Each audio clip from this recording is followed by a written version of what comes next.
रेहाना और रवि की शादी के बाद रवि के पास कुछ नहीं था। रेहाना, तुमने मुझसे शादी करके एहसान किया है। मुझसे ज्यादा तो तुम कमाती हो। अरे तो क्या हुआ, एक दिन आएगा रवि कि तुम खूब पैसा कमाओगे।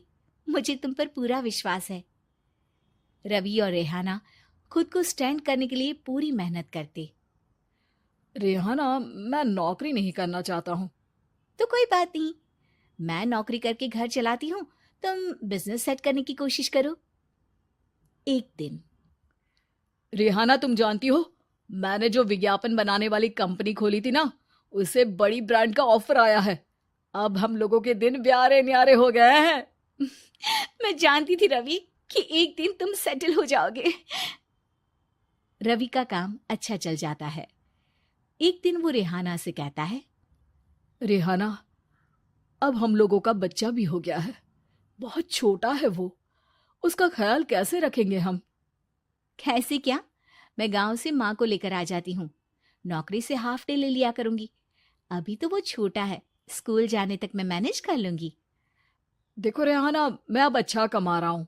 तुमको नौकरी करके परेशान होने की कोई जरूरत नहीं है।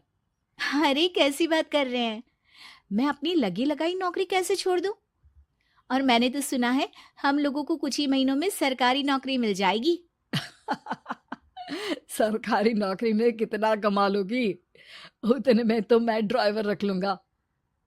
रेहाना को रवि की बात का थोड़ा बुरा तो लगता है। कम से कम मेरी नौकरी की इतनी बेइज्जती मत करो। भूल गए, इसी नौकरी के बदौलत तुमने अपना बिजनेस खड़ा किया है। अरे वो तो मैं किसी के भरोसे भी कर लेता। देखो, अपने बच्चे को संभालो, घर का काम करो। अब बाहर जाती तुम अच्छी नहीं लगती हो।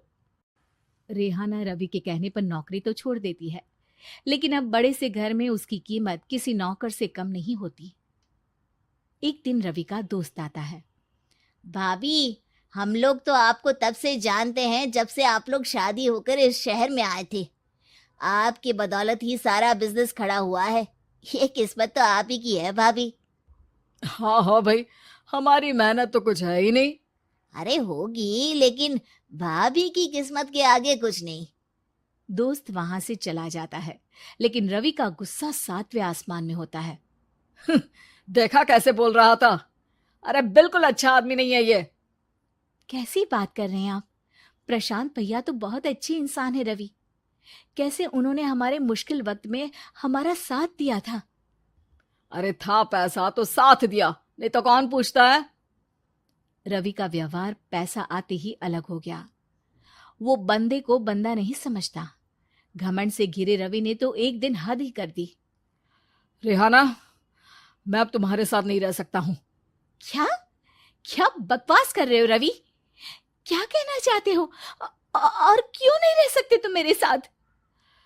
देखो, मुझे कोई और पसंद है, और उसने साथ रहने पर बस यही शर्त रखी है कि मुझे तुम्हें तलाक देना होगा।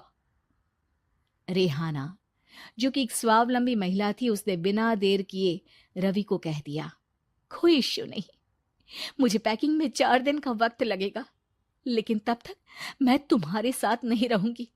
4 दिन के लिए तुम कहीं और शिफ्ट हो जाओ, मैं घर से निकलूंगी तो बता दूंगी। रवि घर छोड़कर चला जाता है।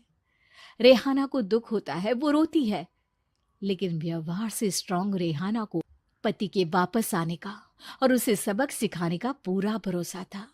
फिर एक दिन, अरे शुशिका, कब शादी करोगे तुम मुझसे? यार मैंने तो सोचा था तुम शादी से पहले मुझे विदेश लेकर जाओगे, महंगी कार दिलाओगे। अरे सब दिला दूंगा, लेकिन पहले मुझसे शादी तो कर लो। हाँ हाँ, क्यों नहीं। मैं कुछ दिनों के लिए अपने मम्मी पापा के पास जा रही हूँ और लोगों से अपनी शादी की बात करूंगी। अरे शुशिका, कैसे रहूंगा मैं तुम्हारे बिना? अब तो शादी ही होने वाली है हम लोगों की। शुशिका रवि को छोड़कर चली जाती है। रवि घर आता है, जहां रेहाना को ना पाकर उसे सब अजीब लगता है। घर तो रेहाना के बिना कुछ नहीं है। बच्चे की याद भी आ रही है। चलो एक वीडियो कॉल कर लेता हूँ। रवि रेहाना को वीडियो कॉल करता है, लेकिन रेहाना फोन नहीं उठाती। रात को सोते वक्त मन कर रहा है मुन्ने को गले लगा लूं। चलो कोई ना, शुशिका से शादी के बाद मेरे और भी बच्चे होंगे। अगले दिन रवि ऑफिस जाता है, जहां टीना खड़ी होती है। सर, आपने अपने नए ऐड के लिए मॉडल की रिक्वायरमेंट डाली थी ना, मैं उसी के लिए आई हूँ। रवि टीना को देखकर खुश हो जाता है। अब शादी हो गई है तुम्हारी? नहीं सर, बस अच्छा सा हैंडसम और अमीर लड़का देख रहे हैं मेरे मम्मी पापा। रवि के दिमाग से तो टीना को देखकर शुशिका का ख्याल भी खत्म हो जाता है। अरे यार, ये लड़की मिल जाए कितनी सुंदर है। शुशिका तो इसके आगे कुछ नहीं है। अब क्या तुम्हें ऐसा नहीं लगता कि मुझसे मिलकर तुम्हारी ये खोज खत्म हो गई है? आप ना, आप तो 2 बच्चों की पापा लग रहे हैं। अरे नहीं नहीं, मेरी शादी तो हुई थी, लेकिन बीवी को किसी और से प्यार था, मुझे छोड़कर चली गई। खैर, टीना की दोस्ती रवि से हो जाती है, लेकिन 1 महीने बाद शुशिका रवि के पास वापस आती है। मेरे मम्मी पापा तुमसे मिलना चाहते हैं, लेकिन उन लोगों को ये मत बताना कि तुम पहले से शादीशुदा हो, और हाँ, शादी से पहले अपनी सारी प्रॉपर्टी तुमको मेरे नाम करनी होगी। अरे पागल, अब मैं तुमसे शादी ही नहीं करना चाहता। भला ऐसी लालची औरत से कौन शादी करेगा? तभी वहां टीना आ जाती है। रवि, ये पागल सी औरत कौन है? देखो, तुमने ही कह दिया ना पागल, तो पागल ही है। पता नहीं कौन है, कह रही है शादी कर लो, लेकिन शादी से पहले अपनी सारी प्रॉपर्टी मेरे नाम कर दो। बोल तो सही रही है। वैसे तुम जानती हो, मेरी एक सहेली है, उसके पति ने उसे पैसा आते ही छोड़ दिया, जबकि उसको खड़ा करने वाली ही मेरी सहेली थी। और मुझे भी भरोसा नहीं है। अगर मैं भी तुमसे शादी करूंगी तो तभी, जब तुम मेरे नाम अपनी सारी प्रॉपर्टी कर दोगे। अरे हाँ हाँ, क्यों नहीं, बिल्कुल कर दूंगा। रवि और टीना की शादी की तारीख तय हो जाती है। वो अपनी सारी प्रॉपर्टी के कागज लेकर शादी वाली जगह पर पहुंचता है, लेकिन वहां टीना आती नहीं। रवि टीना को मैसेज करता है। कहाँ हो? सॉरी, मैं तुमसे शादी नहीं कर सकती, मुझे तुमसे भी ज्यादा पैसे वाला मिल गया। रवि को गुस्सा आ जाता है। वो गुस्से से सारा डेकोरेशन तोड़ रहा होता है कि वहां रेहाना आ जाती है। सर, क्या हो गया? क्या डेकोरेशन पसंद नहीं आई आपको? अ, तुम यहाँ क्या कर रही हो? मैं यहाँ की डेकोरेटर हूँ। क्या आपको पसंद नहीं आई यहाँ की सजावट?